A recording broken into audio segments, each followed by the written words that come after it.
Hola, ¿qué tal? Que Dios les bendiga a todos una vez más en este tu canal Conociendo la Verdad. Y como es de costumbre, agradecemos a todos los oyentes, a todas las personas que van a estar asistiendo aquí y siendo partícipe de este debate también, porque al momento que usted está escuchando los debates, también usted está siendo partícipe. Déjenme recordarles que tienen por aquí en la parte de abajo una casilla donde usted puede también entrar al chat y poder opinar de acuerdo a lo que se está exponiendo.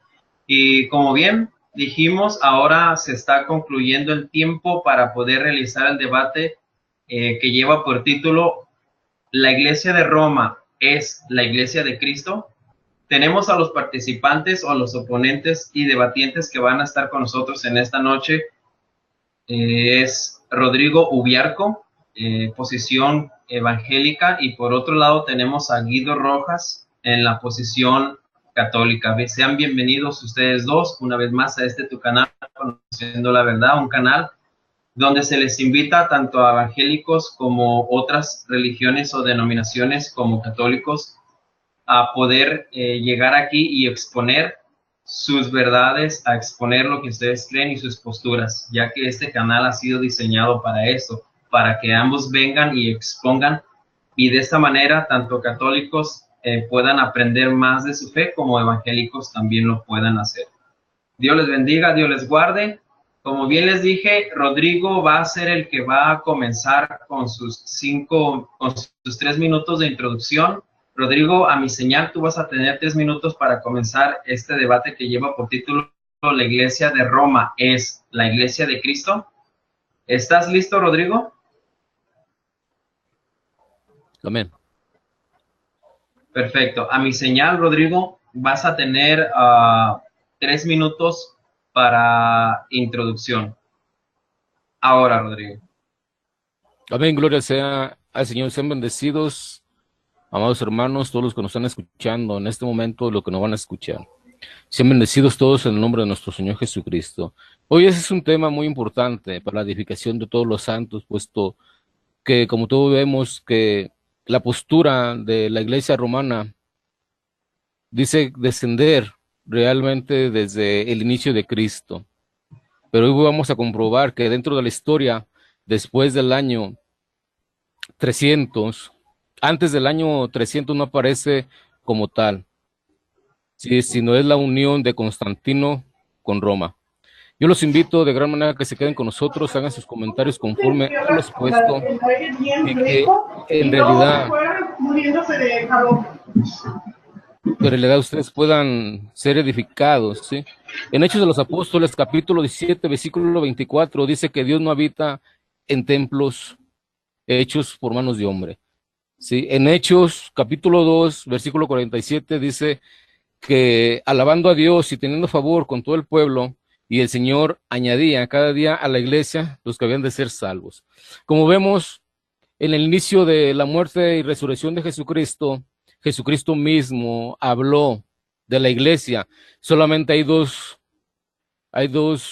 pasajes bíblicos donde se menciona la iglesia, es el Mateo. Él tiene los dos pasajes, amén, donde dice Jesucristo, dilo a la iglesia, si no te oyere, dalo por gentil y publicano, ¿sí? Vamos a ver si me da el tiempo, porque son pocos tiempos, pero vamos a ver si me da tiempo de exponer realmente que Jesucristo ya estaba nombrando la iglesia como congregación a los que se reunían en su nombre, amén. Nosotros sabemos, por ejemplo, la palabra griega en el del templo es naos, que significa santuario en la palabra griega. Templo es Jaicol, edificio o palacio. Eso lo vemos en el hebreo. Amén. Es muy diferente esos dos puntos en el cual el segundo pacto, que es el Nuevo Testamento, significa iglesia. Amén. Las mismas palabras ya hacen una gran diferencia a un templo o a la iglesia, y la iglesia es la congregación. Amén. Mi postura es de que no hay templo, no hay una construcción o un inmueble que se pueda denominar iglesia de Cristo, sino que todos los creyentes en el Señor Jesucristo y todos aquellos que fueron añadidos a la iglesia, los que habían de ser salvos, ¿sí? Todo aquel que cree en el Jesucristo como su Señor y Salvador se arrepiente, es añadido a la iglesia y es sellado con el poder del Espíritu Santo sobre su vida, según la promesa de Joel 2:38. Desde entonces ya se nombra la iglesia. Unos dicen que la iglesia Tiempo, inicia desde Rodrigo. el día de Pentecostés. Amén, gloria sea al Señor, bendiciones. Gracias, Rodrigo. Has concluido con 3 minutos. Te pido, por favor, si puedes desactivar tu micrófono. Amén. Muchas gracias, Rodrigo. A continuación, vamos a pasar con nuestro respetado amigo Rodrigo Rojas, Guido Rojas. Guido, tú también vas a tener 3 minutos para que te introduzcas al tema que lleva por título La Iglesia de Roma, ¿es la Iglesia de Cristo? Guido, tienes 3 minutos para tu introducción. Adelante, Guido. Bien, muchas gracias, Rodrigo. Muy amable por haber aceptado de ser moderador en este compartir de la palabra de Dios con nuestro amigo Rodrigo Ugarte, un debate o un compartir que teníamos de tiempo atrás, pero bueno, por algunos inconvenientes no se había presentado, pero hoy estamos acá. Ya saben los que me conocen, yo soy teólogo, licenciado en la Universidad Pontificia Javeriana, y soy también el administrador del foro de debates en Facebook, un foro de debates abierto que cuenta ya con más de 16,000 miembros, se llama Debates Cristianos Católicos versus Otros Cristianos, y también tenemos nuestro propio canal en YouTube donde también se pasan todos estos debates, estos compartir, que se llama Videos Apologética Católica. En el día de hoy este tema que concierne mucho a la Iglesia Católica, si la Iglesia Católica, la relación que tiene con Roma, voy a hacer apartes, siempre hago apuntes de Biblias evangélicas, especialmente de libros de consulta, y también este libro que tengo acá que se llama Verdades de la Fe Católica, es un libro de mi autoría que tiene 21 temas fundamentados con la Biblia, la tradición cristiana y los padres de la Iglesia. Precisamente hay varios temas, 3 especialmente sobre la Iglesia Católica y sobre Pedro y Pablo en Roma, de los cuales voy a tratar de demostrar con la Biblia, con la historia y la arqueología, lo que estaba diciendo, porque la iglesia se llama católica, apostólica y romana. Muchas gracias entonces a las personas que nos siguen, y como siempre que todo sea para la mayor gloria y honra de nuestro Señor y Salvador Jesucristo. Muchas gracias. Muchas gracias, Guido. Has terminado con 2 minutos y unos segundos. Pues bien, para los que van entrando, sean bienvenidos a este canal Conociendo la Verdad. Ya en los distintos canales que nuestros amigos tienen, pues ya ellos ya van a subirlo.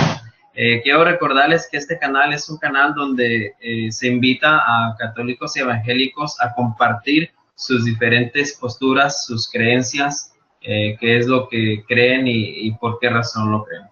A continuación, vamos a comenzar con esta exposición con 15 minutos cada quien, y más o menos para que se entienda cómo va a ser la dinámica, va a ser de esta manera. Cada uno de los 2 personas van a tener 15 minutos para poder exponer. Después de los 15 minutos, cada uno de los 2 va a tener 10 minutos para tener su refutación, y así también van a tener de nuevo otros 10 minutos para la contrarrefutación. En los 10 minutos, los oponentes van a poder hacer lo que ellos quieran. Si quieren refutar o quieren apoyar sus puntos, ya va a ser decisión de ustedes. A continuación, entonces, vamos a comenzar con la exposición de Rodrigo Ubiarco. Rodrigo Ubiarco, a mi señal vas a tener 15 minutos para exponer. ¿Estás listo, Rodrigo? Amén. Adelante, Rodrigo, tienes 15 minutos. Amén, gloria sea al Señor, como lo he dicho en Hechos de los Apóstoles, capítulo 2, versículo 47, los que eran añadidos a la iglesia eran porque ya habían creído en Jesús como su único Salvador y eran salvos, sí, eran santos, amén. La verdadera iglesia del Señor no es una denominación o un inmueble o construcción, ya que su origen y fundamentos son divinos. Las marcas de identidad y características doctrinales son claramente asentadas en el Nuevo Testamento o Segundo Pacto, que puede identificarse inmediatamente de entre las multitudes de sectas y grupos religiosos que dependen de las doctrinas y mandamientos de hombres para su existencia. Determine por usted mismo cuál fue la iglesia fundada por Jesucristo, los que creyeron en él, los miembros que se identifican. Según Hechos de los Apóstoles, capítulo 11, versículo 26, en Antioquía se les llamó por primera vez cristianos, ¿sí? La palabra católico, como la menciona el señor Guido, es universal, ¿sí? La iglesia de Cristo es una iglesia universal. De ese lado, de ese punto, estaremos de acuerdo. Pero la iglesia católica romana apostólica inicia en el año 325 con la unión de Constantino al cristianismo. Roma se une al cristianismo, no el cristianismo se une a Roma por una revelación acerca de una cruz, pero eso lo veremos después. En el siguiente capítulo de Hechos de los Apóstoles, el capítulo 12, nos dice que los nuevos creyentes fueron añadidos a la iglesia. Se añadieron aquel día como 3,000 personas, y el Señor añadía a cada iglesia los que habían de ser salvos. ¿Qué significa ser añadido a la iglesia? Es cierto que podría ser una referencia a la iglesia universal, o sea, a la iglesia católica. Cuando alguien llega a ser creyente, cuando se convierte, pasa a formar parte de esa iglesia universal, el pueblo de Dios, y son añadidos porque se congregan. Dicen muchos apologistas que la iglesia nació en el día de Pentecostés, en la semana en la fiesta de las semanas, de Shavuot, día Pentecostés, pero no. Ahí la iglesia es investida de poder desde lo alto por el Espíritu Santo, es revestida, ¿sí? La iglesia es congregación de creyentes, no es un inmueble, porque los apóstoles y los seguidores de Cristo, los que creían, se reunían en casas, y esa casa decía, la casa donde está la iglesia, o sea, llamando la congregación.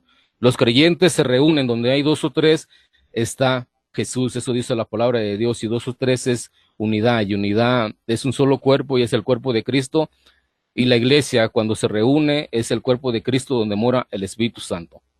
Pregunto, ¿será que estos fueron añadidos a la iglesia romana como tal? ¿Qué dirá mi oponente? Puesto que antes del año 300 no se habla de la iglesia romana como tal, pues no existía.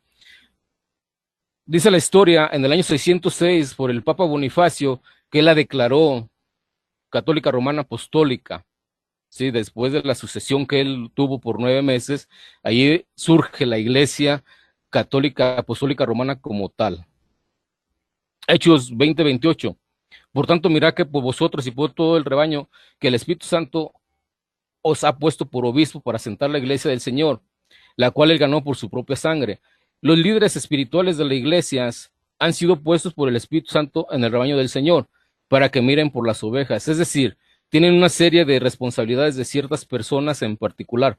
Las personas que constituyen ese rebaño del Señor, un pastor o anciano o un obispo, es pastor de las ovejas del Señor, de una iglesia local en particular. Pero ¿quiénes son esas ovejas? ¿Son todas las personas que asisten a la iglesia o a un inmueble? ¿O son todos los creyentes en Cristo Jesús? ¿Qué opina usted? Los que se reúnen en su nombre son los que forman la verdadera iglesia cristiana, fueron a los que se les llamó por primera vez cristianos en Antioquía, según Hechos de los Apóstoles, capítulo 11. La Biblia declara, Dios no es Dios de confusión, sino de paz. Como en todas las iglesias, el contexto demuestra que eso se refiere a todas las congregaciones de la verdadera iglesia, no a todas las organizaciones de hombre, ¿sí? La verdadera iglesia de los santos. 1 Corintios 14:33.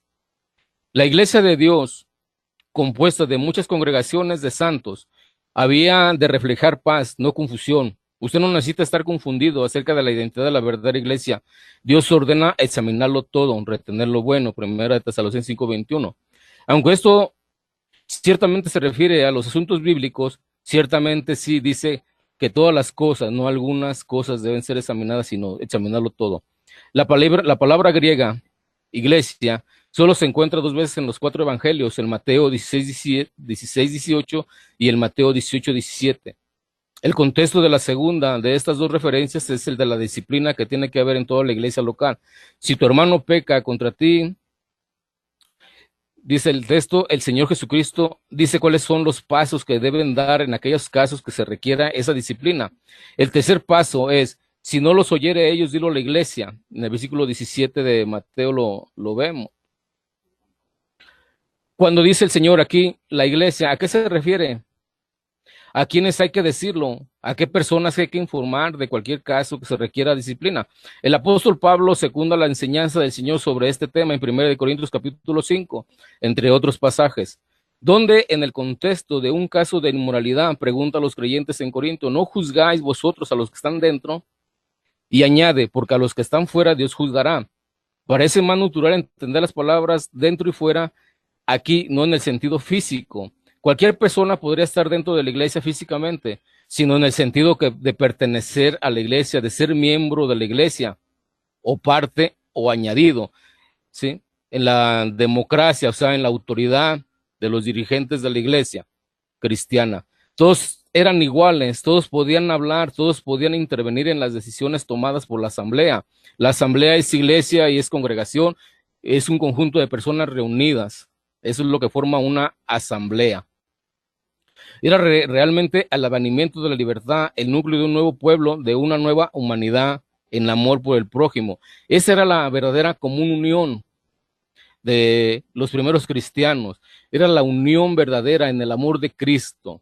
No había diferencias, no había griego, no había judío, no había esclavo, sino todos eran uno solo en el nombre del Señor Jesucristo, reunidos en su nombre. Esa es la verdadera iglesia, la verdadera congregación, en la cual todos gozaban de una salvación garantizada, ¿sí?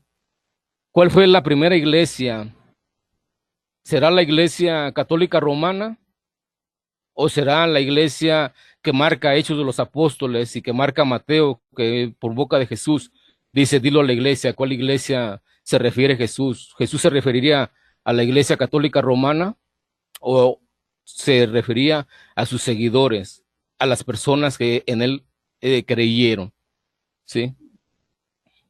La habilidad para trazar los antecedentes de una iglesia hasta la primera iglesia es por medio de la salvación, a través de también a sucesión apostólica, ¿sí? Ok. Unos dicen tener la sucesión apostólica. También los de la luz del mundo tienen sucesión apostólica. Lo vemos con la sucesión de que murió Samuel Joaquín Aarón y lo suplió en su lugar Nazón Joaquín.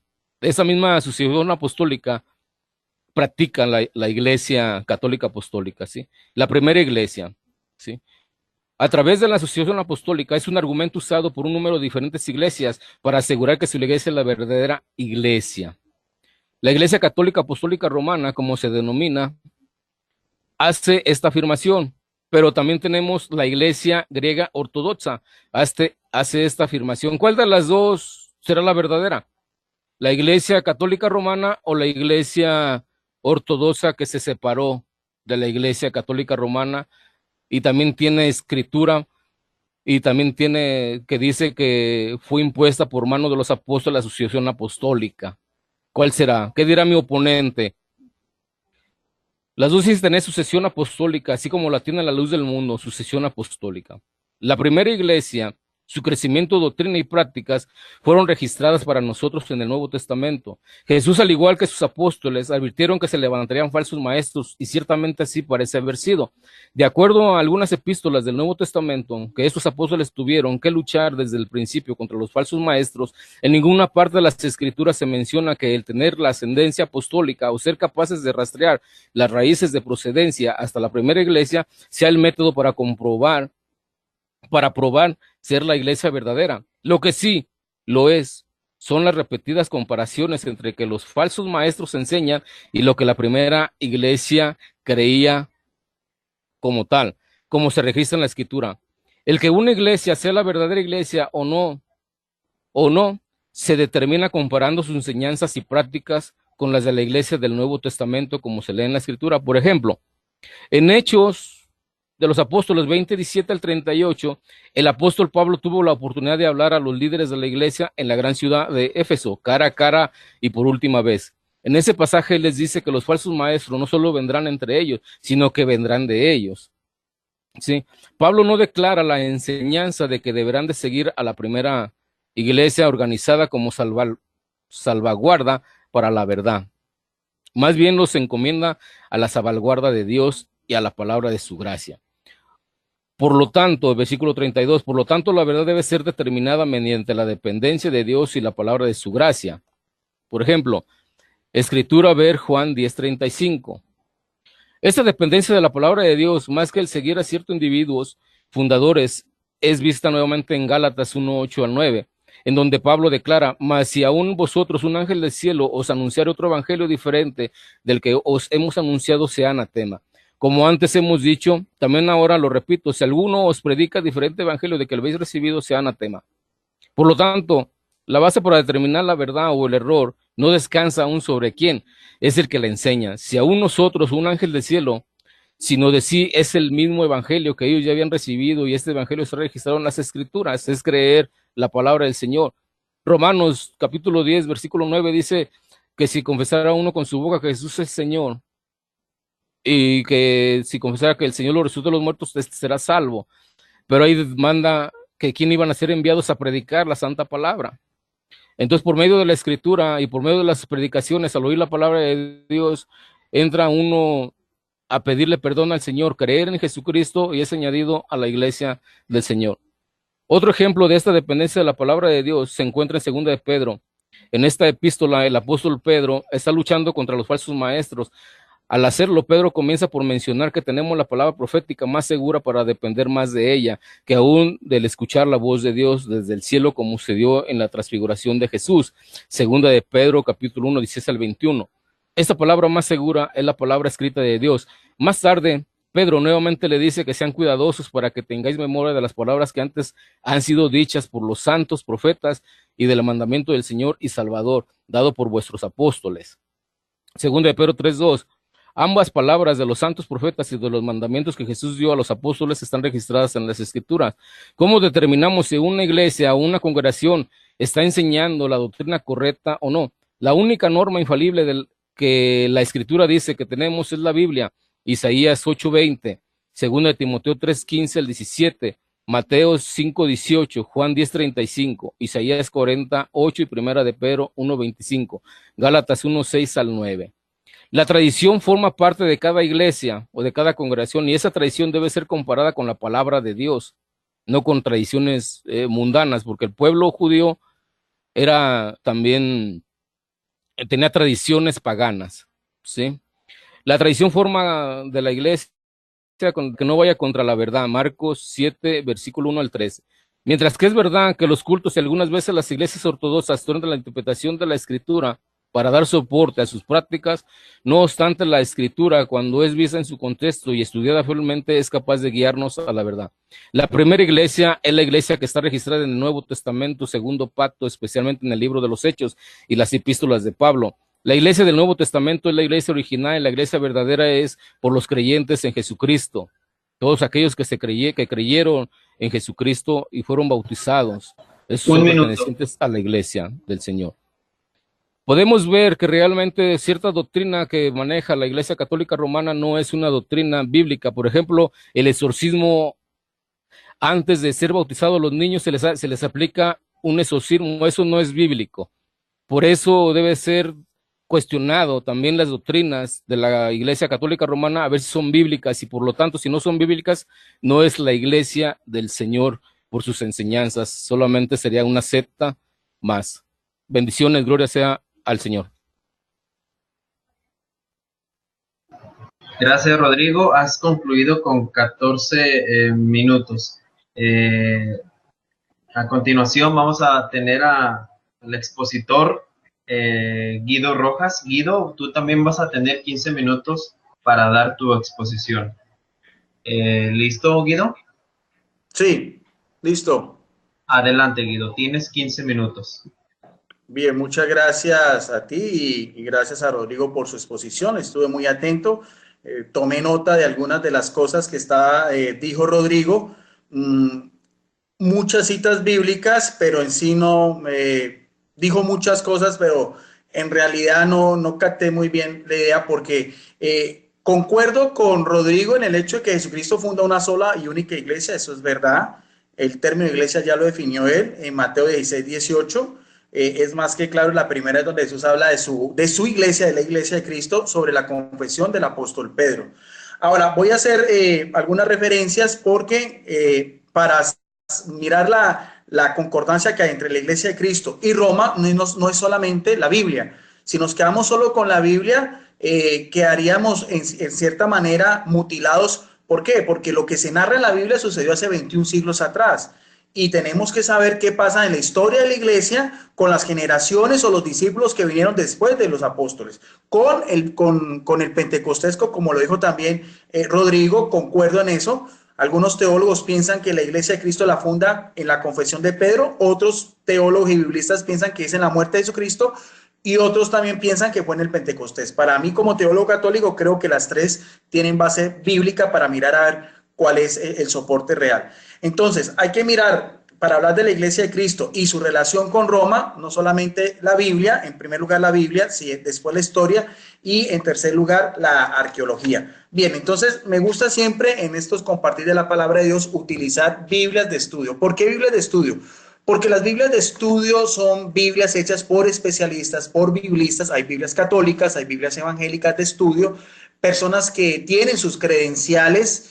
Aparte eso tienen maestrías, doctorados, son personas que saben hebreo, saben griego, han estudiado todas las fuentes extrabíblicas, la exégesis, la hermenéutica. En la noche hoy voy a hacer este compartir con esta Biblia que tengo acá, es la Biblia de Estudio Raleigh. Son Biblias, esta es una Biblia evangélica escrita por Charles Calvert Raleigh. Aquí está la referencia con maestría y doctorado, como todas las Biblias de lengua española de estudio, es de la Reina Valera del año de 1960. La primera cita bíblica que es muy importante es la misión que Jesucristo le da a sus apóstoles, a sus 11 apóstoles, antes de regresar al cielo, que es la que se encuentra la comisión, como llama esta Biblia, en Mateo 28, del 16 en adelante, dice la palabra de Dios. Pero los 11 discípulos se fueron a Galilea, al monte donde Jesús le había ordenado. Y cuando lo vieron, le adoraron, pero algunos dudaban de él. Y Jesús se acercó y les habló diciendo, verso 18, veamos a ver la última instrucción que le da Jesús a sus apóstoles según la palabra de Dios en el Evangelio de Mateo. Toda potestad o toda autoridad o todo dominio me ha sido dado en el cielo y la tierra. O sea, Jesucristo por el Padre tiene toda autoridad sobre el cielo y sobre la tierra, incluso sobre su propia y única iglesia. Por lo tanto, dice el verso 19, id, ese es el mandato del Señor, ¿id a dónde? Y hacer discípulos, discípulos de Jesucristo, discípulos que tienen que pertenecer a la iglesia que funda Jesucristo hace 21 siglos atrás. Eso es muy importante. No podemos dejar pasar por alto que si uno se llama cristiano, tiene que estar en la iglesia que fundó Jesucristo hace 21 siglos atrás, porque esto se escribió no el día de ayer, no hace 15 días, ni hace un año, sino que estos escritos tienen una relación del siglo I de la era cristiana. Hacer discípulos de todas las naciones. Y aquí está el sentido de la catolicidad, como decía nuestro amigo Rodrigo, no porque se llame católica, sino por el hecho del mandato de nuestro Jesucristo de ser una iglesia que acobije todo el mundo. O sea, abarca a todo el mundo, porque todo el mundo tiene que conocer que Jesucristo es Dios y Jesucristo es el Salvador. A todas las naciones, bautizándonos en el nombre del Padre, del Hijo y del Espíritu Santo, la misma fórmula trinitaria que se ha utilizado en la Iglesia Católica desde hace 21 siglos atrás, y enseñándoles a guardar todas las cosas que yo os he mandado. Y he aquí, veamos a ver la promesa de Jesucristo, he aquí, yo estoy, lo habla Jesucristo ya en un sentido espiritual porque va a regresar al cielo a la presencia del Padre, estoy con vosotros todos los días y hasta el fin del mundo. Hay una promesa de Jesucristo, de su iglesia, que tiene que abarcar todo el mundo, de ser discípulos en el nombre de Él, y la garantía de que esa iglesia cuenta con la asistencia o las palabras de Jesucristo en un sentido espiritual. Si vamos también al libro de los Hechos de los Apóstoles, que es por así decirlo el testamento o el memorial de los apóstoles, también encontramos una referencia muy parecida a la que vimos anteriormente, que está en Hechos de los Apóstoles en el capítulo 1, verso 8, escrito por el evangelista Lucas, el griego. Otra vez, el Señor comisiona. Dice también así en los santos escritos, pero recibiréis, aquí está, no solamente vemos que Jesucristo manda a los apóstoles a bautizar en el nombre del Padre, el Hijo y el Espíritu Santo, a ser discípulos a todas las naciones, promete su asistencia, dice, voy a estar con ustedes todos los días hasta el fin del mundo, pero también hay una acción santificadora, una acción protectora, una acción que viene de lo alto, que aquí mismo lo dice, recibiréis poder, los apóstoles van a recibir poder, el mismo poder que les fue dado a Jesucristo. Él lo delega cuando haya venido sobre vosotros, ¿quién? El Espíritu Santo. La iglesia de Jesucristo tiene otra garantía, que es la asistencia plena del Espíritu Santo. No quiere decir que en la iglesia de Jesucristo no vaya a haber pecado. No quiere decir que todas las personas que pertenezcan a la iglesia de Jesucristo se van a portar como unos angelitos. No, eso no lo dice Jesucristo. Pero sí demuestra que también el Espíritu Santo va a guiar a esa iglesia, y que, como lo he dicho anteriormente en Mateo 16, 18, ni siquiera el poder del infierno podrá vencerlo. Sigue diciendo la palabra de Dios. Recibir el Espíritu Santo y seréis mis testigos. Somos ya testigos de Jesucristo, testigos de la iglesia que funda Jesucristo, discípulos de Jesucristo, y empieza, veamos esta connotación geográfica que dice Jesucristo. Dice, seréis testigos en Jerusalén, porque los apóstoles están en Jerusalén. Sabemos que Jerusalén es la capital religiosa, política y social del Israel antiguo, donde estaba el templo de Jerusalén, pero eso ya es la antigua alianza.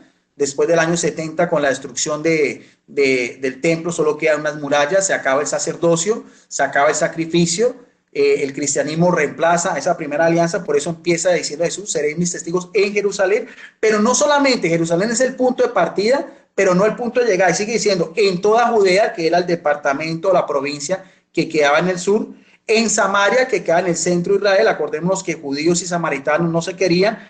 Jesucristo dijo al principio de su ministerio, por caminos de samaritanos no andéis, pero ya sabemos que ese nuevo mensaje de salvación, el evangelio, o la nueva buena, abarcará también a los samaritanos y hasta los confines de la tierra. O sea, la iglesia de Jesucristo la van a conformar los tres grupos de personas que en la época bíblica en que se escribió el Nuevo Testamento habían en Israel, que eran judíos inicialmente, samaritanos y hasta los confines de la tierra, antes de los que eran los paganos, los gentiles, o los que se conocen también como los goí, o de las otras naciones. A pie de página, cuando nosotros vemos hasta los confines de la tierra, según muchos biblistas, tanto biblistas católicos como la Biblia de América, como esta Biblia de estudio que es evangélica, veamos a ver qué se entiende por los confines de la tierra. En lugar de preocuparse por el tiempo del reino venidero, a los discípulos se les dio instrucción de testificar hasta los últimos rincones de la tierra. Una referencia, nótese bien, en esta Biblia evangélica, ¿a qué hablan los confines de la tierra? A Roma,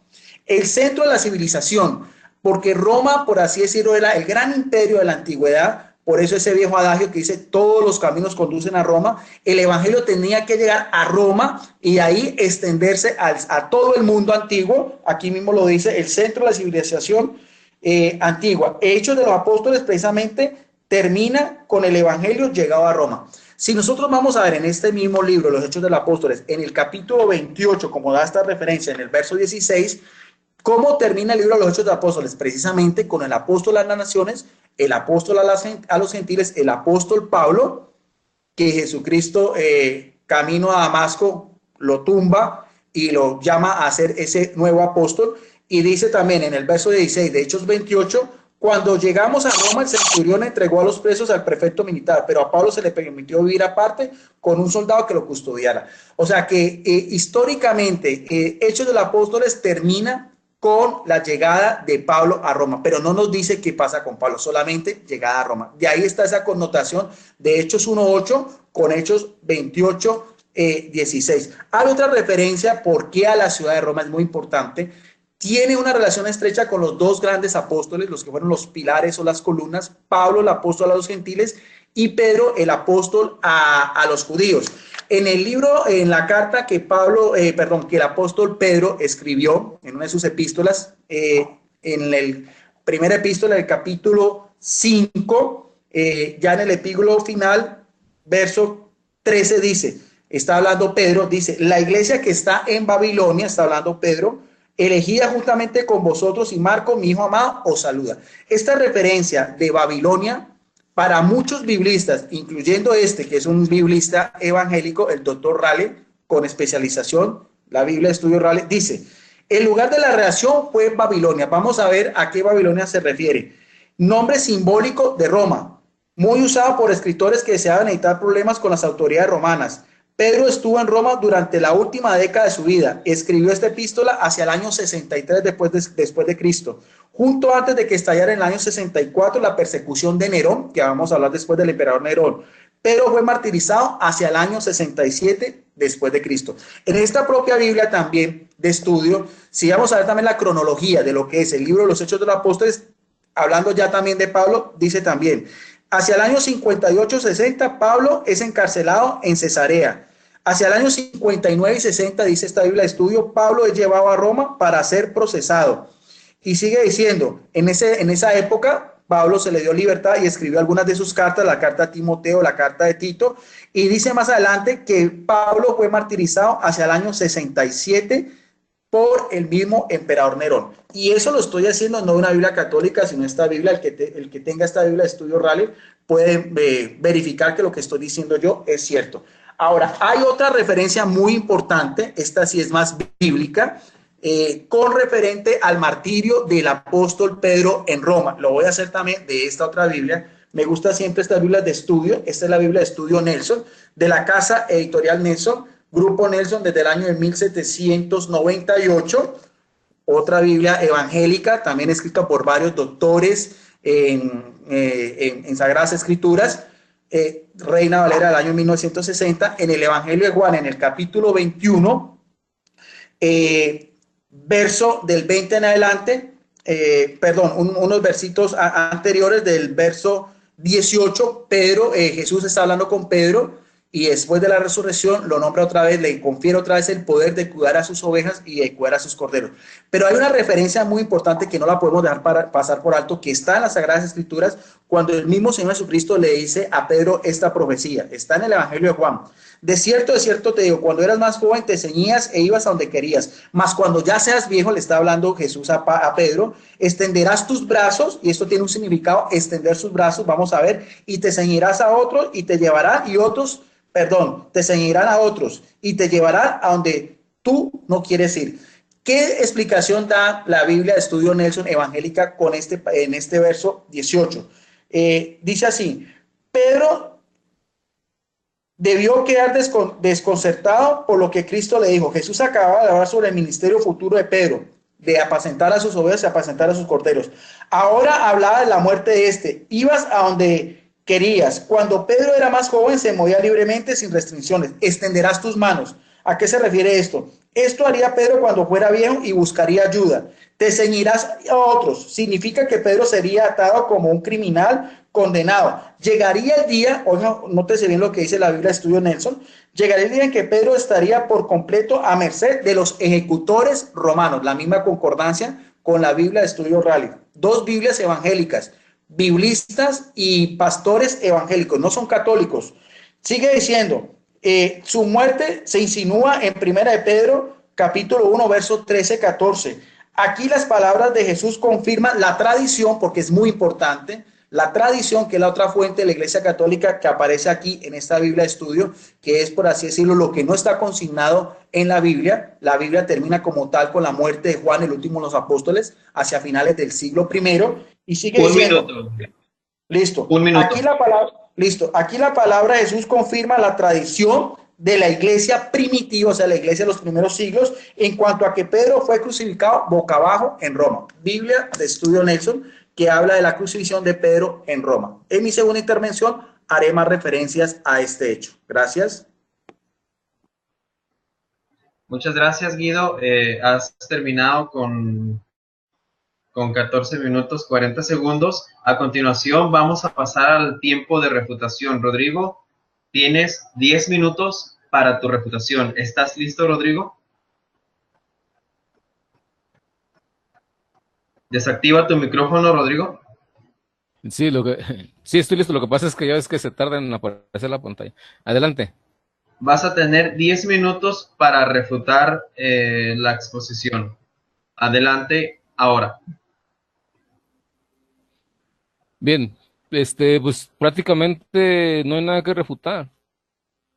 Simplemente la tradición oral, no tradición pagana. En eso yo concuerdo con él, porque se habló primeramente la Torá y la Taná oralmente. Los evangelios, antes de escribirlos, los apóstoles hablaban predicaban oralmente, o sea, esa es una tradición, pero no tradiciones paganas, como que estaba viendo yo en mi exposición. Podemos saber esto, porque está escrito en gran detalle en la escritura de la iglesia, como está registrado en el Nuevo Testamento. Es el modelo y cimiento de Dios para su iglesia. Sobre estas bases examinemos la Iglesia Católica Romana, que asegura ser la primera iglesia. En ninguna parte del Nuevo Testamento encontrarás a la iglesia verdadera haciendo alguna de las siguientes cosas. Por ejemplo, orando a los santos, o sea, a muertos. Tampoco venerando imágenes. Eso es paganismo, porque el pueblo judío tenía una tradición de alzar a sus ídolos, por eso les llamaban los altísimos, ¿sí? Haciendo alguna de las siguientes cosas, orando, o venerando a María. Tampoco vemos eso en la iglesia primitiva, sino que eso vino después en el año 400, después 430 años, ¿sí? Sometiéndose a un gobernante romano, a un César, digamos al papado, eso no lo vemos. Tampoco que la iglesia cristiana se sometía a un hombre, sino era por medio del Espíritu Santo a Dios. Teniendo un sacerdocio selecto, eso tampoco lo hemos visto, como él dice que el sacerdocio acabó con la destrucción del segundo templo judío. En esto también estoy de acuerdo con él. Pero lo más esencial de la doctrina de la Iglesia Católica Romana es acerca del bautismo de los infantes, haciendo un exorcismo para bautizar infantes. Eso es una doctrina que realmente no es bíblica. Y eso también no lo hacía la iglesia primitiva, puesto que todos eran creyentes, eran adultos. Por ejemplo, en Hechos de los Apóstoles, capítulo 2, el versículo 47, donde dice que creyeron más de 3,000, no eran personas, niños, sino que primero hay que creer, arrepentirse y creer en el Evangelio. Esa es la nueva. Observando las ordenanzas del bautismo, pasando una autoridad apostólica a los sucesores de los apóstoles, todos esos son elementos centrales de la fe católica romana, puesto que Pablo no le impusieron manos para recibir el apostolado como Matías, cuando echaron suerte, ¿sí? Pablo fue escogido por el Señor Dios Todopoderoso, ese fue su apostolado divino, escogido por Dios, no por sucesor, ¿sí? Matías tuvo un apostolado por sucesor, ¿sí? Porque estaba escrito. Los sucesores de los apóstoles, todos estos son elementos centrales de la fe católica romana. Si la mayor parte de los elementos medulares de la iglesia católica romana no fueron practicados por la iglesia del Nuevo Testamento, la primera iglesia y la iglesia verdadera, la única, los creyentes, no un inmueble, no nada.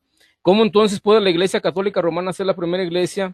Un estudio del Nuevo Testamento o segundo pacto revelará claramente que la iglesia católica romana no es la misma iglesia que la iglesia que está escrita en el Nuevo Testamento, y eso lo vemos por su doctrina. Amén. Ahora él pronunció la historia. Amén. En la historia nos marca, él pronunció a Nerón. Nerón fue un perseguidor de la iglesia cristiana como tal. La primera persecución se dio con Pablo, ¿sí? Que perseguía a los creyentes en Jesucristo. Y cuando él tuvo una relación directa con el Señor Jesús, se volvió al cristianismo, dejó de perseguir a la iglesia. La iglesia no era una organización, no era un inmueble, no era un templo, no era una ciudad, eran creyentes en Jesucristo.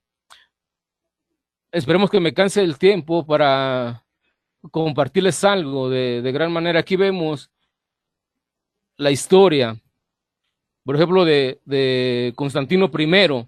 Constantino I, el emperador que convirtió la cruz en el símbolo de la cristiandad. El gobernante legalizó este culto a través de la firma del edicto de Milán para lograr la expansión territorial del Imperio Romano. Si no alcanzo a leer todo, va a quedar grabado aquí. Usted puede parar el video y leer con más calma, ¿sí? Aquí vemos que en el año 313 todavía no aparecía la iglesia romana como tal. Eso apareció cuando Constantino se une al cristianismo por la cruz reveladora de la victoria, ¿sí? La renuncia y la muerte de los patriarcas de Roma, Diocleciano, Maximiano, el padre Magencio, Galerio y Constancio Cloro, el padre de Constantino, él habló por la historia. Antes de Constantino todavía eran perseguidas todos los cristianos, todos los creyentes en Cristo, ¿sí? Por esa razón, las conspiraciones y traiciones comenzarían a crear una telaraña de conflictos en la que se anunciaba una guerra próxima motivada. Veamos aquí, un buen día en el año 302 sucederá la batalla del puente de Milvio. Ni corto ni perezoso, Constantino decidió que su competencia rival sobraba, así que movilizaría sus tropas para invadir el norte de Italia. Como Magencio tenía fama de derrotar a sus enemigos sin hacer nada, tenía víveres suficientes. Aquí vemos eso. Entonces, vemos en la historia que en el 283, según cuenta su biografía, Eusebio Panfilio, cuando Constantino se dirigía a Magencio, el año 312, donde una importante batalla, ¿sí? Se le dio una gran visión. El edicto de Milán, la gran estrategia territorial. Constantino legalizaría este credo como estrategia en la expansión de su poder. De esta manera, el emperador representa la primera piedra en los cimientos de la hegemonía de la Iglesia. A pesar de casi 3 siglos de persecución y ejecución, la pasión de Cristo reunía cada vez más seguidores, los cuales vivían escondidos de la ley. Sí, aquí vemos el símbolo secreto del cristianismo. Los primeros cristianos no se reunían en lugares de culto clandestinos, ¿sí? O sea, se escondían y se identificaban como el Cristo, el pez en el acrónimo de Itus, que se refiere a Jesús Cristo, Hijo de Dios. En el año 313, los emperadores de Roma en Occidente, Constantino, y en Oriente, Licinio, formarían el edicto de Milán. Gracias a esta noble transición en la libertad del culto cristiano, el imperio comenzaría a sentir una nueva fuerza, la cual le permitió estirarse sobre el vasto Mediterráneo oriental. Esto le valdrá el sobrenombre de El Grande.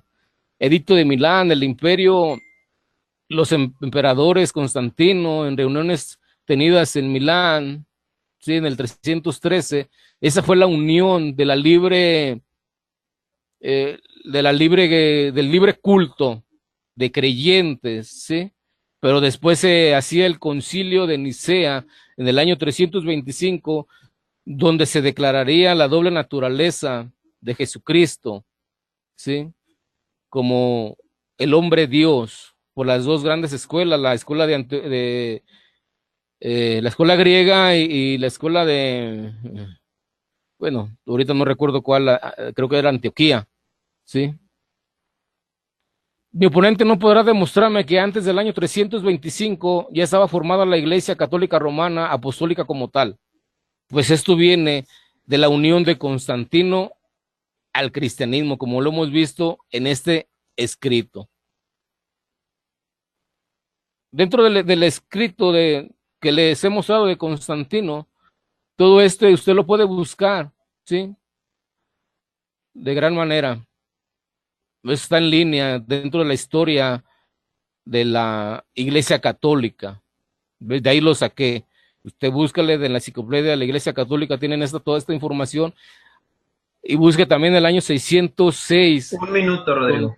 Donde la Iglesia Católica está como tal. Por eso la Iglesia cristiana es la Iglesia de Cristo por sus doctrinas, por su enseñanza, por las doctrinas realmente de los apóstoles, la cual predicaban y la cual no era paganismo. El paganismo vino a ser por medio de Constantino. Ahí inicia el paganismo, ¿sí? No vemos, como les acabo de decir, en ningún lado vemos la doctrina del bautismo de infantes, y menos que antes a un niño se le haga primero un exorcismo, ¿sí? Al principio los romanos consideraban el cristianismo como una nueva secta judía, aparte de las esporádicas persecuciones de Nerón y Dominicano durante el siglo I. Los cristianos tuvieron que enfrentarse con mayor frecuencia con los adversarios de los escribas y fariseos, retores del judaísmo, con autoridades romanas, ¿sí? Recordemos que Roma tenía la autoridad en ese momento, ¿sí? Tiempo, Rodrigo. Nerón y Constantino, amén. Tiempo. Muchas gracias, Rodrigo. Gracias. Has terminado con 10 minutos tu refutación. A continuación, nuestro amigo Rodrigo Guido Rojas va a tener también 10 minutos para poder refutar o para reforzar sus puntos. Él puede hacer de los 10 minutos como bien le parezca. Guido Rojas, ¿estás tanto? Listo. Perfecto, Guido, gracias. Tú también vas a tener 10 minutos a mi señal. Ahora, Guido. Bien, gracias.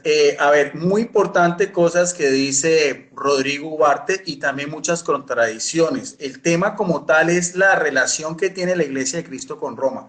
No sobre la doctrina de la Iglesia Católica, porque cada punto merecería un espacio especial. Me llama mucho la atención de Rodrigo Ugarte varias cosas que no puedo dejar pasar por alto. En primer lugar, yo siempre mis posiciones hago con Biblias de estudio evangélicas. Aquí está, Biblia de estudio Raleigh, la vuelvo a mostrar, no es una Biblia católica, y Biblia de estudio Nelson. Son Biblias de personas especializadas, vuelvo a decir, son doctores en Sagradas Escrituras, son pastores, son teólogos protestantes, donde están afirmando lo que la Iglesia Católica siempre ha dicho. No sé si Rodrigo puede contradecir que el apóstol Pedro y el apóstol Pablo fueron martirizados en Roma. Eso es un hecho histórico. Él está hablando de las persecuciones de Nerón y eso no está en las Sagradas Escrituras. Por lo tanto, ya estamos hablando de un contexto histórico. Está hablando de Nerón. Nerón no se menciona en la Biblia, ni tampoco Diocleciano, ni Domiciano, ni nada. Nuestro amigo Rodrigo, él defiende mucho la Trinidad y está hablando de las dos naturalezas de Jesús que se dieron en un concilio de la Iglesia Católica posterior a Constantino. En el concilio de Calcedonia como tal se dio la fórmula de la Trinidad, en el cual Rodrigo también cree esa fórmula como tal, y la definición teológica es producto de la Iglesia Católica después de Constantino. Pero sí hay pruebas históricas y arqueológicas de la Iglesia Católica desde el siglo I. Voy a dar otra referencia, y la voy a hacer de este diccionario. Este es el diccionario bíblico ilustrado Holman. Es un diccionario evangélico. Dice, premio CEPA a mejor diccionario bíblico, dice acá arriba. O sea que es, miren el grosor de este diccionario. Vuelvo a repetir, no es un diccionario católico. Vamos a ver qué nos dice con respecto a los dos apóstoles que dice que tienen una referencia bíblica, histórica y arqueológica con la ciudad de Roma. Pablo, vamos a mirar a ver lo que dice este diccionario enciclopédico sobre el martirio de Pablo. Vamos a ver si concuerda con la Biblia de estudio Raleigh que dice anteriormente. Dice así, de acuerdo a la tradición, otra vez, de acuerdo a la tradición, porque no es algo bíblico, pero sí la tradición, no de hombres, no como el sofisma que quiera dar a entender nuestro amigo Rodrigo, no estamos hablando de tradiciones paganas, sino que estamos hablando de la tradición de la iglesia, de la tradición de los primeros cristianos, que es algo muy diferente. A eso se refiere este diccionario bíblico. De acuerdo a la tradición de la iglesia, Pablo fue arrestado nuevamente y sometido a un encarcelamiento más severo. Dije, de acuerdo a lo que dice Mateo 28:16, cuando llega a Roma hacia el año 63, pero es martirizado en el año 67. El emperador Nerón, al cual también hablaba nuestro amigo Rodrigo, lo condenó y lo degolló con una espada en el tercer mojón de la vía Ostia, en un lugar llamado Aquela Sabai. Y ya se sepultaba, mire lo que dice esto, importantísimo. Un diccionario bíblico evangélico. ¿Dónde está el sepulcro del apóstol Pablo que usted lo puede visitar hoy en día? ¿Estará en una iglesia evangélica o estará en una iglesia católica? Según este diccionario evangélico. Está en la basílica, o sea, es una iglesia importante, ahí el término basílica. En la Basílica de San Pablo Extramuros. Su ejecución probablemente tuvo lugar en el año 67 después de Cristo. Con respecto al apóstol Pedro, también dice este diccionario bíblico, también murió como mártir en Roma durante el reinado de Nerón, probablemente en el año 64 o 65.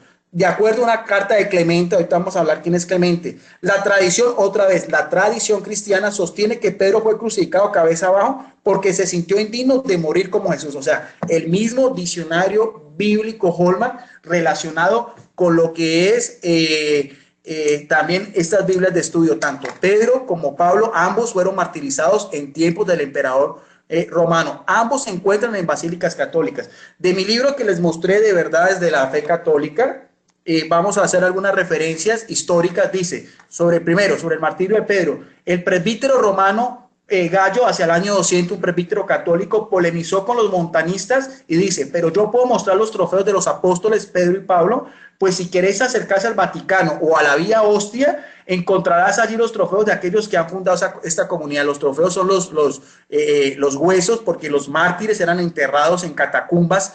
Usted también todo eso, así como dice Rodrigo, lo puede buscar en las catacumbas, los subterráneos de la ciudad de Roma. La mención de Pedro consiste en una inscripción en latín, está haciendo referencia al año 200 que reza así: Petrus Eni, o sea, Petrus está aquí.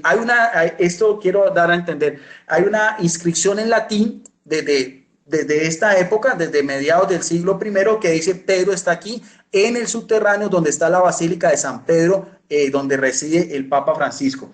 Ahora, el primer testimonio sobre el final de San Pablo viene también de la mitad del siglo 90, de los años 90 del siglo I, y por tanto poco más de 30 años después de su muerte. Se trata de la carta de la Iglesia de Roma de su obispo Clemente, o este obispo católico, el tercer sucesor de Pedro, que también habla el diccionario Holman, que dije anteriormente. Escribió a la Iglesia de Corintio. En aquel texto se lee así: por los celos y la discordia, Pablo fue obligado a mostrarnos cómo se consigue el premio a la paciencia.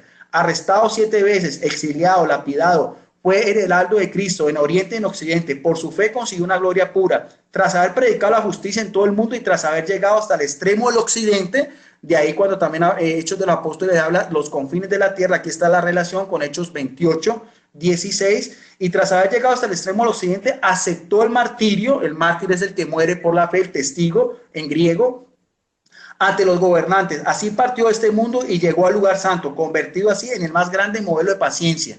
En el año 2006 se dio a conocer la noticia del descubrimiento del sarcófago, la tumba del apóstol Pedro a las gentiles, donde se puede leer esta inscripción en latín: Paulo Apostolo Mártir, que quiere decir Pablo apóstol y mártir. ¿Dónde está esa tumba? Como lo dice el diccionario enciclopédico Holman, está en la Basílica de San Pablo Extramuros, una de las 4 basílicas más importantes de la Iglesia Católica en Roma. San Pablo Extramuros, al igual que la Basílica de San Pedro en el Vaticano.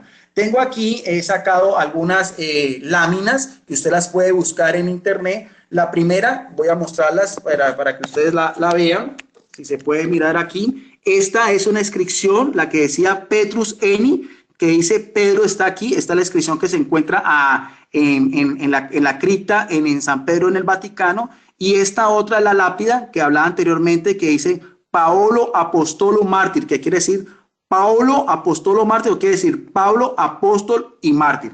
Entonces, esas dos referencias que estoy mostrando son de principios de los primeros cristianos, de finales del siglo I y principios del siglo II, en 2 basílicas. Muchos de los grandes historiadores y teólogos, pastores protestantes, están de acuerdo en afirmar que el martirio de Pedro y Pablo fue en Roma. En esta noche de hoy he dado referencias bíblicas y referencias de Biblias evangélicas, Biblia de Estudio Olma, podría dar muchas más, Biblia de Estudio Nelson, Biblia de Estudio Rale y el diccionario enciclopédico Olma. Por eso es que la Iglesia Católica se llama Roma. La sede está en Roma. Ahí en la cripta no solamente está Pedro, sino los muchos otros obispos, inclusive Clemente Romano, del cual se hace mención una carta del año 90.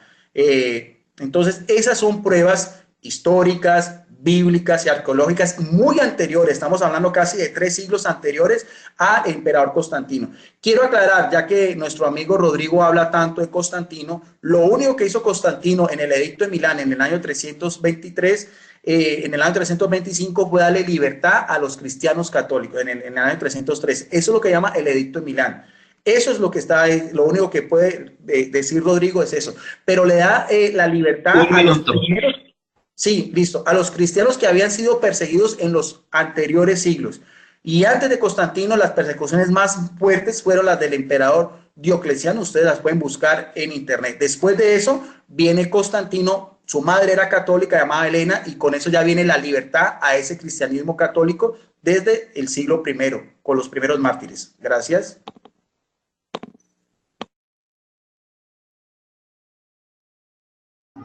Gracias, Guido. Se concluyó la parte de refutación. A pasar con otros 10 minutos de contrarrefutación. Rodrigo Ubiarco, ¿estás al pendiente? Amén. Bien, dice que no se habló acerca de... Perdón, Rodrigo, a mi señal tengo que reanudar el tiempo a mi señal. ¿Estás listo, Rodrigo? Sí, amén. Ahora, adelante.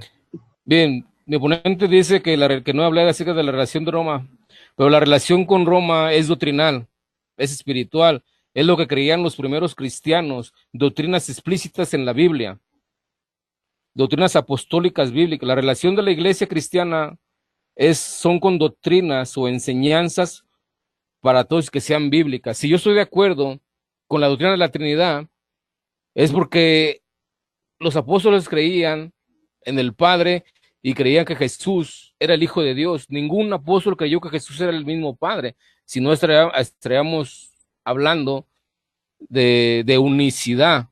Pero yo hablo de una pluralidad como está en Juan 17:23, Padre, que sean unos como tú y yo somos uno en perfecta unidad. Mi oponente no quiere tomar acerca la iglesia porque con Constantino, él inicia Constantinopla, donde está Roma, él la da, ¿sí? Por eso se llama Constantinopla, le puso su nombre. Y si bien, como él dice, que los historiadores, que Pedro está en Roma, hay unos que dicen que no, ¿sí? Pero eso lo podríamos nosotros dialogar más adelante, ¿sí? Tema, ¿qué relación tenía la iglesia cristiana con la iglesia de Roma? Es doctrinalmente. ¿Qué enseñaban los apóstoles y qué realmente enseña hoy la iglesia católica romana apostólica? Si en verdad hay doctrinas en las cuales nosotros como cristianos evangélicos estamos de acuerdo con unas doctrinas con ellos, pero por eso es este punto de debatir cuál es la verdadera iglesia. Él no ha demostrado que la verdadera iglesia sea la iglesia católica romana apostólica, no lo va a poder demostrar, ¿sí? Porque mismo Jesús le habló en Mateo 17, mismo Jesús habló de su iglesia y no era la iglesia católica romana, pues no existía como tal. Ahora, si yo hice mención de Constantino, como él dice, de la historia, lo hago referencia para ver que realmente la iglesia en el año 325, en el año 385, no aparecía la iglesia romana como tal, ¿sí? Sino simplemente con la unión del imperio romano con Constantino. El término iglesia procede del griego eclesia, que es llamar o congregar a los de afuera, y equivale al hebreo cajal, que se usaba para la congregación de Israel. La iglesia es pues la congregación de creyentes en todo el mundo que han recibido la fe en la salvación de sus almas por creer en el Hijo de Dios. Ya, como dice Mateo, que Hechos de los Apóstoles capítulo 12, que todos aquellos que eran añadidos a la iglesia ya eran salvos, ¿sí?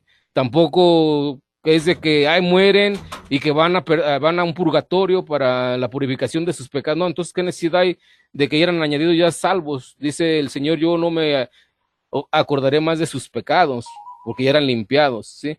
La iglesia es por la congregación de creyentes en todo el mundo que han recibido la fe en la salvación de sus almas para la eternidad, por la fe en la persona de Jesucristo, que es la propiciación y el Hijo eterno de Dios.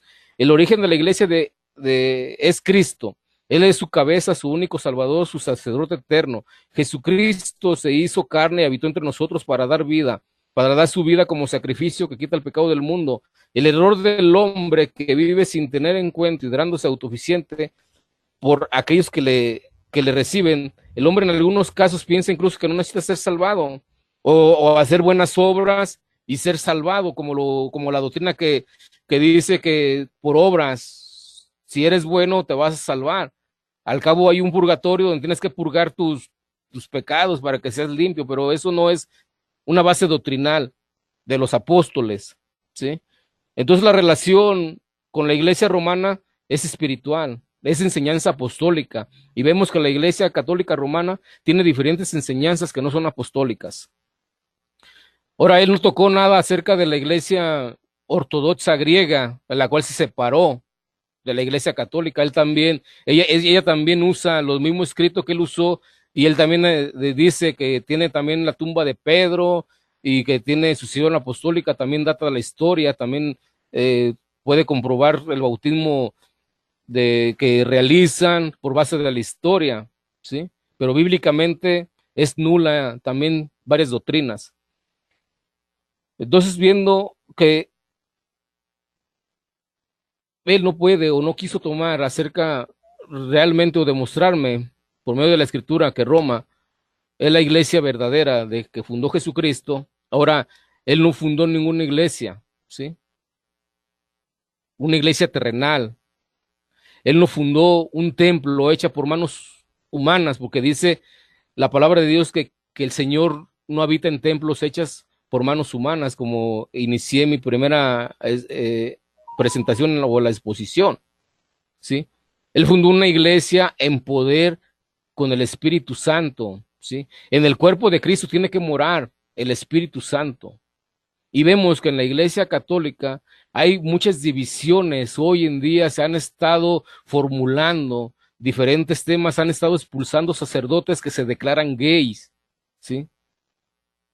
¿Por qué? Porque no tienen el poder del Espíritu Santo para cambiar. Hay una iglesia autoritativa, ¿sí? Por ejemplo, cuando yo conocí el Evangelio, cuando yo me arrepentí, el Señor cambió y me transformó mi vida. Por eso hoy estoy en estos medios, porque yo creí verdaderamente y fue añadido a la iglesia del Señor, a su congregación, ¿sí? Pablo persigue a la iglesia del Señor, primera de los Corintios, porque yo soy el más pequeño de los apóstoles, que no soy digno de ser llamado apóstol. Aquí hubo un apóstol que no tuvo sucesión de apóstoles, no dice la escritura que se le haya impuesto las manos, ¿sí? Se le impuso manos porque Ananías lo sanó, porque estaba ciego, un sanamiento, ¿sí? Dice Primera de Corintios 11:17, pero al anunciaros esto que sigue, no os alabo porque no os congregáis para lo mejor, sino para lo peor. Pues en primer lugar, cuando os reunís como iglesia, o sea, la iglesia no es un templo, la iglesia no es una ciudad, la iglesia no es Constantinopla, la iglesia son aquellos que se reúnen en el nombre del Señor Jesucristo y comparten la doctrina apostólica que es por medio de las escrituras. No se comparten dogmas, ¿sí? Si hay bien, como el señor Guido dice que yo soy defensor de la creencia de la Trinidad, porque es bíblica y lo podemos comprobar, pero hay otras doctrinas en las cuales es fácil con una persona con un poco de conocimiento saber realmente que las doctrinas que tiene la Iglesia Católica Romana no son doctrinas realmente apostólicas. Entonces la relación de la iglesia cristiana verdadera con Roma es doctrinal, ¿sí? Es doctrinal, es espiritual, es enseñanza doctrinal. ¿Cuál iglesia es la que está realmente en la verdad? Por más de 1000 años, la iglesia católica ocultó la Biblia la dejó en libros ocultos, porque no se leyera, porque ellos creían tener la autoridad de interpretar la palabra del Señor, pero el Señor siempre ha tenido un remanente que por eso perseguían a los judíos para matarlos, porque había judíos, por ejemplo, en Hechos de los Apóstoles, capítulo 2:35, que eran más de 3000 que creyeron, y ellos predicaban a Jesucristo resucitado. Ellos predicaban que Jesús era el Hijo de Dios, el cual era el Mesías que tenía que venir a Israel. Predicaban su muerte, su resurrección. Amén. Y sobre eso eran perseguidos y matados por la creencia en el nombre de Jesucristo. Entonces, el reunirse con un grupo de creyentes, están formando una congregación, y esa congregación es iglesia, no que sea la construcción o como comúnmente se conoce como iglesia o un templo.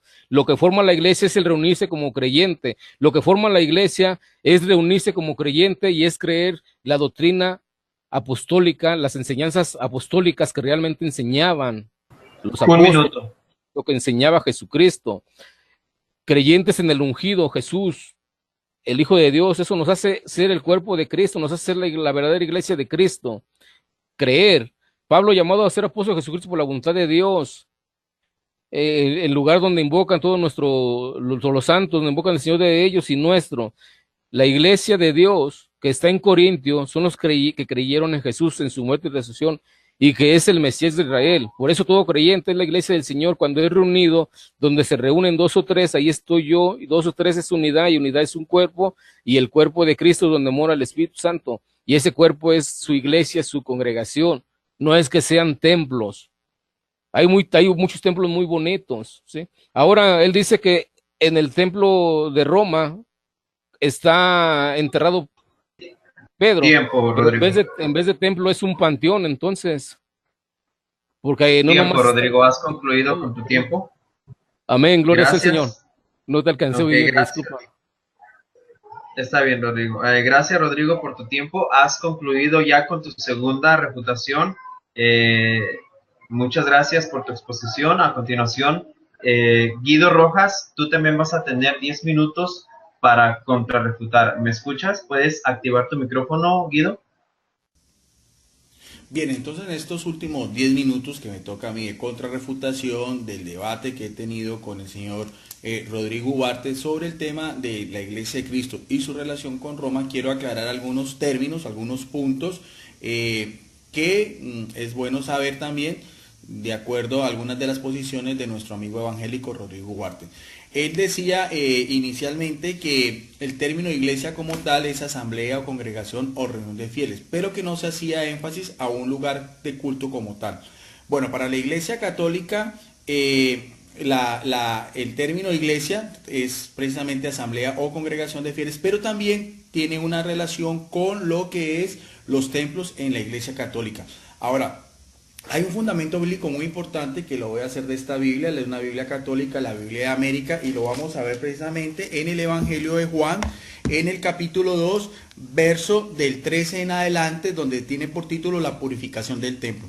Se acercaba la Pascua a los judíos, Jesús subió a Jerusalén, la capital religiosa, y halló en el templo que había construido el rey Herodes, un templo hermosísimo, grande, lujoso, adornado con mármoles y cúpulas con lámina de oro, y encontró allí a los mandadores de bueyes, ovejas, palomas y cambistas en sus puestos. Hizo un látigo de cuerda y los echó a todos del templo con las ovejas y los bueyes, esparció por el suelo las monedas de los cambistas y volcó las mesas. Notemos bien lo que dice Jesús en el verso 16. Y dijo a los vendedores de palomas: quitad esto de aquí, no hagan de la casa de mi padre un mercado. Sus discípulos se acordaron que está escrito una profecía: el celo de tu casa me devora. Entonces el mismo Jesús llamaba al templo de Jerusalén como la casa de su padre Yahvé. Es por eso que en la Iglesia Católica la majestuosidad de estas grandes basílicas, como decía anteriormente, la Basílica de San Pedro en el Vaticano o la Basílica de San Pablo Extramuros, son de tamaños grandes, son hermosas y están adornadas también con mármoles y, bueno, en fin, toda esa cantidad, porque reflejan la grandeza de Dios, a nuestro Señor Salvador Jesucristo, el Rey de Reyes y Señor de Señores. Para la Iglesia Católica es lo más importante, por eso es que nuestros templos son de esa suntuosidad, como los que decía anteriormente. Quería también aclarar a mi amigo Rodrigo Ugarte que no puedo aceptar, bueno, en mi posición, lo que él decía de la catolicidad o la historicidad de la Iglesia Católica. Yo puedo demostrar lo que es el origen de la Iglesia Católica desde el mismo siglo I, pero él daba como opción también una secta neopentecostalista que es la llamada Iglesia de la Luz del Mundo, que no tiene nada que ver. Ellos no tienen una sucesión apostólica. Fue fundada por un tipo que se autoproclamó como un apóstol, Eusebio Joaquín González, solamente a mediados de los años 20 del siglo pasado en México. Entonces, como tal, es una de las muchas sectas que no puede mostrar, como lo puede hacer la Iglesia Católica y lo que he hecho yo en este video, nombrar a personajes que son discípulos inmediatos de los apóstoles. Como por ejemplo, hablaba de Clemente Romano, que fue el tercer obispo de Roma, sucesor de Pedro, después del himno Cleto Clemente. Hay una carta, en esa misma carta daba yo la referencia que hablaba sobre el martirio de Pablo en la ciudad eterna o la ciudad de Roma, la capital del Imperio Romano. Y también contamos con el testimonio de Ignacio, obispo de Antioquía en Siria, que también fue sucesor de Pedro. En esta sede fue martirizado, ambos fueron obispos católicos, creían en lo mismo que cree la Iglesia Católica.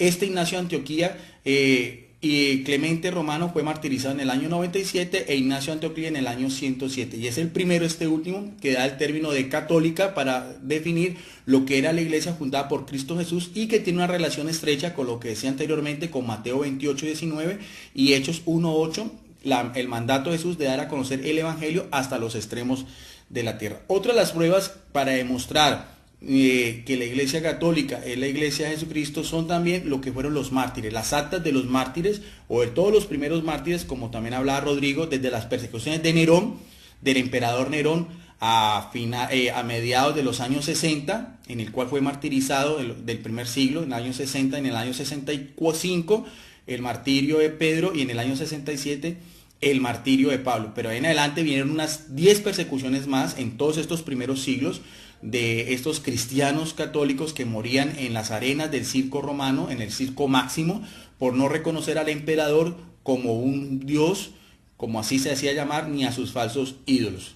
Estos se estima más o menos que fueron unos 100.000 mártires. El término mártir es testigo en griego, que murieron en estas persecuciones, hasta Diocleciano, que fue a principios del siglo IV, anterior a Constantino. Entonces, el único aporte que usted puede ver en la historia de la iglesia cristiana primitiva de Constantino fue que en el año 313, en el Edicto de Milán, él da libertad religiosa a los cristianos que habían sido perseguidos desde los siglos anteriores. Incluso su madre, que llamó Helena, era una cristiana católica. Ella viajó a Jerusalén y fue la que descubrió, a ella se le atribuye todos los descubrimientos de la tumba de Jesús en Jerusalén, el Calvario, el lugar de la Natividad donde nació Jesús en Belén. Entonces todos esos lugares sagrados a ella se le atribuye estos hallazgos arqueológicos en el siglo IV. Las catacumbas como tal hoy en día se conservan en Roma, la catacumba de Priscila, de Calisto, la catacumba del Vaticano, de San Pedro. Ahí los cristianos, como decía, no solamente enterran a sus mártires, sino que celebran la Eucaristía, que para la Iglesia Católica es el principal de los sacramentos, que también quiere decir fracción del pan, especialmente el día domingo por ser el día de la resurrección de Jesucristo. Todo eso, lo que son las catacumbas, lo que son las actas de los primeros cristianos mártires y los escritos de los primeros padres de apostólicos, como Clemente Romano, Ignacio de Antioquía, Justino Mártir, Policarpo de Esmirna, el libro del Didaché, todos ellos son fechados entre finales del siglo I y mediados del siglo II. O sea que son testimonios a favor de la Iglesia Católica demasiado tempranos en la historia del cristianismo. Quiero aclarar también lo que decía nuestro amigo Rodrigo Ubiarco sobre lo que fue el cisma. Es importante analizar lo que fue el cisma rápidamente. El cisma de Oriente, que se conoció en el siglo XI, en el año 1054, cuando la Iglesia Católica, la Iglesia Occidente, se divide con la Iglesia Ortodoxa. Ambas son iglesias hermanas, ambas tienen esa catolicidad. Ambas son declaradas como apostólicas, o sea que tienen sus orígenes con los apóstoles, tienen una sucesión apostólica. Los mismos padres de la iglesia, tanto de Oriente como los de Occidente, son venerados en la iglesia católica, sobre todo los de Oriente, como son por ejemplo Atanasio de Alejandría, Cirilo de Jerusalén, Juan Crisóstomo y muchos otros del siglo III, IV y V especialmente. Pero conservan los mismos 7 sacramentos en la Iglesia Católica, los mismos 73 libros de la Biblia y también los primeros concilios o las reuniones que dieron los primeros obispos con el obispo de Roma, el concilio de Nicea, de Constantinopla, de Calcedonia, donde se definieron verdades que nuestro amigo Rodrigo Huarte y las iglesias cristianas aceptan, que es las dos naturalezas de Jesús, naturaleza divina de Jesús, naturaleza humana, y lo que es la conformación de lo que es la explicación del dogma de la Trinidad que ha creído siempre la Iglesia Católica y las demás iglesias cristianas, contrario a las iglesias de la unicidad que nacen solamente a mediados en los años 20 también del siglo pasado en Estados Unidos. Entonces, eso también son aportes de la Iglesia Católica. Hay temas doctrinales que nuestro amigo Rodrigo Huarte tocó, como el purgatorio o el bautismo de los niños, la devoción a María, que no estaban en este formato, no fue lo que nosotros habíamos acordado. El tema en sí, concretamente, era la Iglesia de Jesucristo y su relación con la Iglesia de Roma. Entonces, en eso yo traté de enfocarme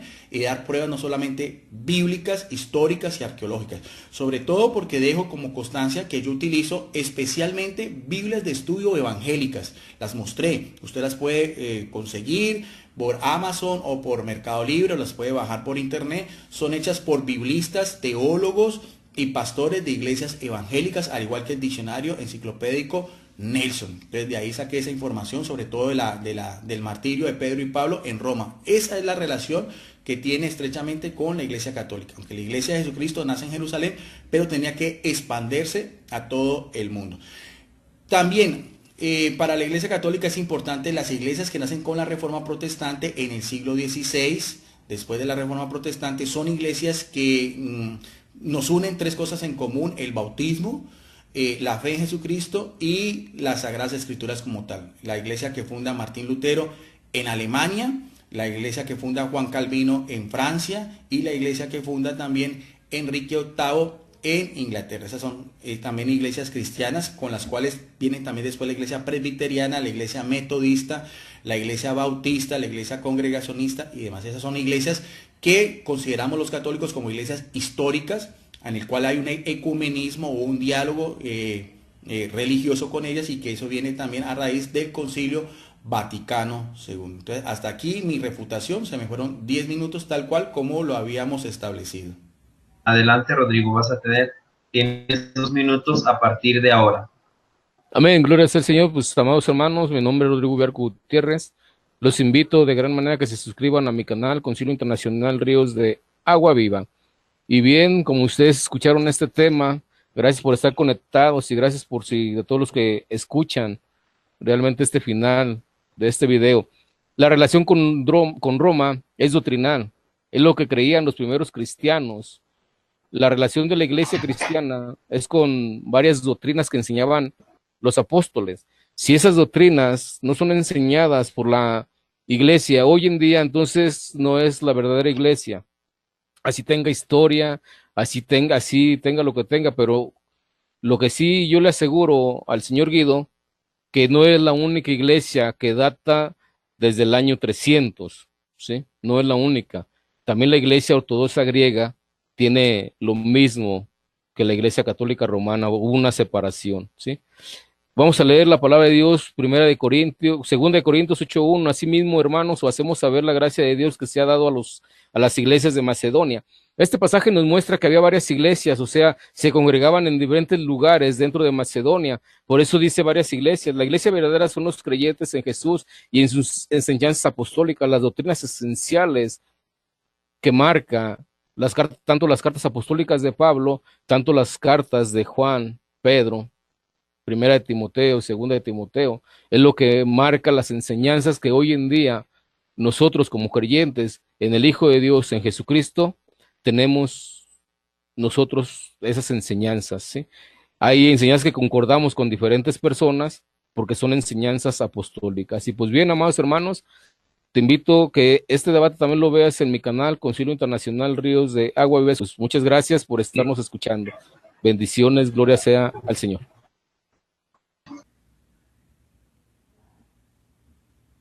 Bien, entonces esta es mi despedida final. Quería agradecerle a Rodrigo Ugarte por la invitación, porque él fue el que propuso el tema, nuestro amigo que es el coordinador o el director de la estación de radio Concilio Internacional Ríos de Agua Viva, un apologista evangélico, y también a mi amigo bautista Johnny Sawyer, que sirvió de moderador, que es el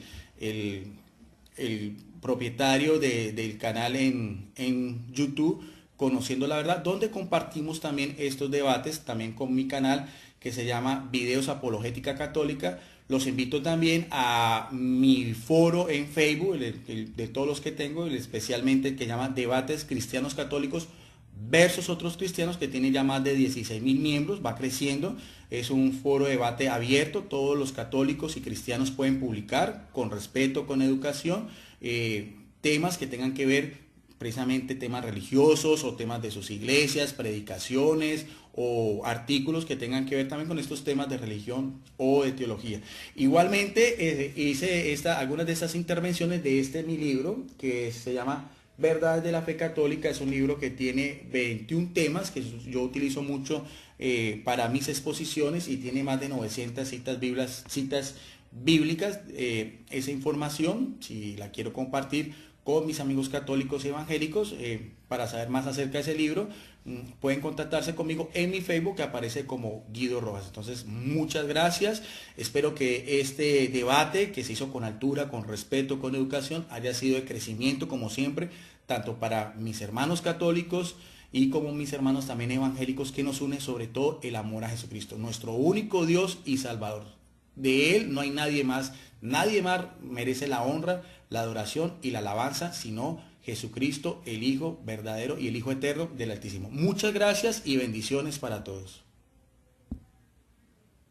Dios les bendiga, Dios les guarde. Gracias por estar con nosotros en este canal Conociendo la Verdad, y en los canales de los participantes, de los oponentes, como Videos de Apologética Católica, es a la que pertenece el señor Guido Rojas. y al Concilio Internacional Ríos de Agua Viva, a la que pertenece Rodrigo Ubiarco. Dios les bendiga a todos, Dios les guarde y nos estamos viendo en el próximo debate. Hasta la próxima.